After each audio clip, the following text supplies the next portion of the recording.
Hello my dear friends, how are you my dear friends. मैं हूं सुधीर सचदेव और दोस्तों आपके सामने केस स्टडीज का एक अगला सेशन लेकर आया हूं। लेकिन सबसे इंपॉर्टेंट बात एक और ये भी है कि हमारे जो भी सीए फाउंडेशन के स्टूडेंट्स हमारे इस अन अकेडमी के लाइव क्लासेस को ज्वाइन करना चाहते हैं, उनके लिए स्पेशल प्राइस वीक चल रहा है, इसके बारे में भी आपको बताऊंगा। और आज जो हमने डिस्कशन करना है इस क्वेश्चन नंबर 21 से लेकर क्वेश्चन नंबर 25 तक, इन सब का डिस्कशन भी आपको बताया जाएगा। और बहुत सारे बच्चे कह रहे हैं सर जी केस स्टडीज का आंसर लिखना सिखाइए। मेरे भाई जरूर लिखाऊंगा, लेकिन वो इन्हीं के हेल्प से आगे काम होगा। तो जरा इनको देख लीजिए, बहुत जल्दी आपको 3 दिसंबर से पहले पहले बहुत सारी चीजें करा दूंगा, बस पढ़ते चले जाओ। राइट, तो स्पेशल प्राइस वीक में आपको बता दूं कि हमारे जो प्लस सब्सक्रिप्शन है उसके अमाउंट भी 4180 से घटा दिए गए हैं, और जो आपका 12 महीने का था उसका प्राइस 3040 से घटाकर यह कर दिया गया 12960। My dear friends, iconic subscription को भी 11020 रुपए का डिस्काउंट दे दिया गया और 46,000 रुपए में दिए जा रहे हैं 24 महीने का, और 12 महीने का दिया जा रहा है 6650 के डिस्काउंट के बाद 28,350 का। और जो ये फाइनल प्राइसेस आपके निकल के आ रहे हैं, स्पेशल प्राइस ऑफर जो नजर आ रहे हैं आपके, इनके ऊपर भी आपको 10% डिस्काउंट मिल जाएगा अगर आप ये कोड इस्तेमाल करेंगे सुधीर10 या फिर CA सुधीर। इसमें जो भी आप कोड इस्तेमाल करना चाहें आप कर लीजिए, और आपका 10% और रिड्यूस हो जाएगा। तो भैया फाउंडेशन के नए बैचेस हमारे शुरू होने वाले हैं, जल्द से जल्द ज्वाइन करिए, क्योंकि ये जो डिस्काउंट वाली डेट है मेरे दोस्तों, ये 30 नवंबर है लास्ट। फिर मत कहिएगा सर जी आपने बताया नहीं। तो क्वेश्चन नंबर 21 पर हम दोस्तों पहुंच चुके हैं, और इसके बाद अब सिचुएशन है इस क्वेश्चन की। जे लिखा गया है, where a coolie in uniform picks up the luggage of A to be carried out of the railway station without being asked by A. A ने कहा नहीं, फिर भी उसने उसका सामान उठाया और चल पड़ा। A allows him to do so. What kind of contract is this? My dear friends, इसने अगर कुछ नहीं कहा तो उसने जैसे ही सामान उठाया उसने implied offer दी कि मैं आपका सामान बाहर उठाकर ले चलता हूं, और मैं तो देखो कुली हूं, यूनिफॉर्म पहनी हुई है, आपसे इस काम के पैसे लूंगा, बोलने की कोई जरूरत नहीं। और ए भी चुपचाप कहता है चलो ठीक है भाई, कर रहा है तो करने दो। अगर बाहर जाके ए कहे जी मैं तो पैसे नहीं दूंगा, तो भैया क्या देने पड़ेंगे कि नहीं देने पड़ेंगे? बिल्कुल देने पड़ेंगे, क्योंकि कुली का जो वो एक्ट था वो इम्प्लाइड ऑफर थी, और ए ने जब उसे अलाउ किया तो वो उसका इम्प्लाइड एक्सेप्टेंस था। That is why there is an implied contract. तो implied contract is done by act और कंडक्ट ऑफ द पार्टीज, और यहां पर ये कॉन्ट्रैक्ट इम्प्लाइड है, इसीलिए इसके पैसे देने होंगे। Is that very very clear? Very important question. अगला question, next asks a waiter in a restaurant, do you serve a cup of coffee? उसने सिर्फ पूछा कि भाई क्या तुम कॉफी सर्व करते हो यहां पर? Waiter replies yes and brings him a cup of coffee. X ने उस फटाफट से कॉफी को पिया, लेकिन बाद में पैसे देने से मना कर दिया। भाई मैं क्यों पैसे दूं?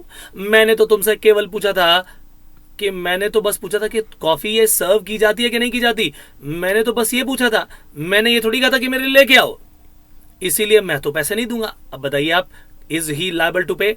क्या उसे इसका पैसा देना होगा? माय डियर फ्रेंड्स, इसका जवाब है हाँ, उसे इसका पैसा देना होगा। क्यों देना होगा? इसलिए देना होगा क्योंकि मेरे भाई अगर वाकई तुमने उसे नहीं पीना था तो मत पीते। अगर तुमने सिर्फ ये पूछा ही था कि सर्व करते हो कि नहीं, तो जब वो कॉफी लेकर आए तो तुमने पी क्यों? अब तुमने उसका बेनिफिट ले लिया है, तो अब उसका अमाउंट भी तुम्हें पे करना पड़ेगा। राइट, तो यहां पर जो एक्ट का था उसका वो इम्प्लाइड ऑफर थी, वो कप ऑफ कॉफी ले आया और आपने उसको पी लिया, वो आपकी इम्प्लाइड एक्सेप्टेंस थी। That is why you will have to pay money for that. Again it is an implied contract. अगला क्वेश्चन आपके सामने है, question number 23, obligation of finder of lost goods to return them to the true owner is not a valid contract as there was no offer or acceptance। भाई एक ऐसा बंदा था जो कि गुड्स उसे मिल गई किसी की, और वो ले चला ट्रू ओनर के पास कि जी इसके अंदर ट्रू ओनर का पता मौजूद है, चलो मैं उसको दे करके आता हूं। और जब ट्रू ओनर के पास गया तो अब वो कहता है कि भाई मैं तुम्हें इसके आने जाने के पैसे नहीं दूंगा। फिर क्या करोगे? क्या पैसे देने पड़ेंगे? देने पड़ेंगे। सो माय डियर फ्रेंड्स, अब सवाल ये आता है कि ऑब्लिगेशन क्या है फाइंडर ऑफ लॉस्ट गुड्स का, कि मैं उसे रिटर्न करूं ट्रू ओनर को, और क्या इसमें कोई वैलिड कॉन्ट्रैक्ट बनता है अगर वो इसे रिटर्न करके आए? क्या कोई ऑफर है, कोई एक्सेप्टेंस है? नो। फिर भी लॉ कहता है कि यहां पर एक ऐसा कॉसी कॉन्ट्रैक्ट है कि अगर आपको वो सामान मिल गया तो आपको ये सामान रिटर्न करना होगा, और जिस व्यक्ति का वो सामान है, अगर आप उसके पास लेके जा रहे हो और उसको ले जाने का, उसको पहुंचाने का, ढूंढने का कोई खर्चा होता है, तो सामने वाली पार्टी को वो भी आपका खर्चा देना पड़ेगा। Although there was no offer and acceptance, still there is a contract which is implied by law. तो ये जो कॉन्ट्रैक्ट इंप्लाइड बाय लॉ होते हैं, ये कहलाते हैं कॉसी कॉन्ट्रैक्ट्स, और कॉसी कॉन्ट्रैक्ट में ये पैसा देना होगा, राइट। ये बातें हमने सब अपनी क्लासेस में पढ़ी हुई हैं डिटेल में, एक एक चीज के बारे में। यहाँ पर सिर्फ उसका डिस्कशन करते चले जा रहे हैं। और चिंता मत करिए, जो सारे बच्चे लिखकर भेज रहे हैं कि सर आप इनको आंसर लिखने का तरीका बताइए, मैं जरूर बताऊंगा, और एक नहीं बहुत सारे क्वेश्चन कराऊंगा आपको, ताकि उसके अंदर आपको बिल्कुल सॉलिड वाला कॉन्फिडेंस आ जाए। डो नॉट वरी, अगले 4-5 दिन में सब हो जाएगा। A grocer sells sugar on cash payment, sugar बेच दी, कैश पैसा ले लिया। On the basis of execution, which type of contract is this? भैया दोनों पार्टीज ने अपना अपना वादा निभा दिया। एक ने शुगर बेच दी और कैश ले लिया, सामने वाले ने कैश पे कर दिया।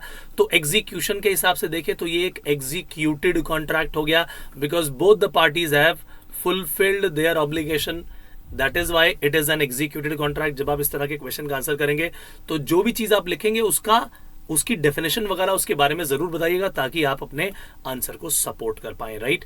जी agrees to take the tuition of H at a pre engineering student, जो कि एच जो है वो एक प्री इंजीनियरिंग स्टूडेंट है, from the next month, and H in consideration promises to pay G ₹1,000 per month. अभी सिर्फ वादा किया है, दोनों लोगों ने केवल वादा किया एक दूसरे से। तो जरा बताइए क्या एग्जीक्यूट हो गया? माय डियर फ्रेंड्स, इन दोनों ने अभी वादा किया कि आने वाले समय में काम करेंगे, तो अभी एग्जीक्यूट हुआ तो नहीं है, लेकिन ये होगा। तो ये क्या है? एग्जीक्यूटरी कॉन्ट्रैक्ट है। दोनों पार्टीज ने अभी तक अपना वादा नहीं निभाया। अगर एक भी पार्टी ने अपना वादा नहीं निभाया हो तो उसे एग्जीक्यूटरी कॉन्ट्रैक्ट कहा जाता है, क्योंकि किसी ना किसी का ऑब्लिगेशन अभी बचा हुआ होता है। तो यहां पर तो दोनों का ऑब्लिगेशन बचा हुआ है, दोनों ने वादा किया है फ्यूचर में एक दूसरे से एक सर्विसेज लेगा और उसके बदले में पैसे देगा। तो भैया ये क्या है? This is an executory contract. So my dear friends, ये सेशन यही करता हूं समाप्त। 25 हमारे क्वेश्चन हो चुके हैं। 50 क्वेश्चन का हमारा पहले टारगेट है, उसके साथ साथ हम करेंगे लगभग 5 क्वेश्चन, जिसके अंदर पूरे का पूरा आंसर लिख के बताऊंगा। और एक बात आपको बता देता हूं मैं, कि जब भी हम आंसर लिखते हैं केस स्टडी का, तो उसे 4 टुकड़ों में लिखते हैं। उसे लिखते हैं 4 टुकड़ों में। पहला जो आंसर हो, पहला जो पार्ट होता है, उसे बोलते हैं facts and issue of the case, right. उसके बाद हम लिखते हैं उसका प्रोविजन ऑफ लॉ, कि लॉ उसके बारे में क्या बोलता है। उसके बाद हम उसका लिखते हैं एनालिसिस एंड डिसीजन। ये सब लिखना सिखाऊंगा मैं आपको। और एंड में अगर कोई रिलेटेड केस लॉ हो, या कोई ऐसा केस लॉ जो बिल्कुल उससे जुड़ा हुआ हो, उसको हम उसके नाम को लिख देते हैं। आंसर जो है केस स्टडी का इसी तरीके से लिखा जाता है। मैं सब चीजें आपको आने वाले सेशन में कराऊंगा, do not worry about that. आज के लिए इतना ही, मुलाकात होगी नेक्स्ट सेशन में, तब तक के लिए दीजिए इजाजत। Bye bye, take care.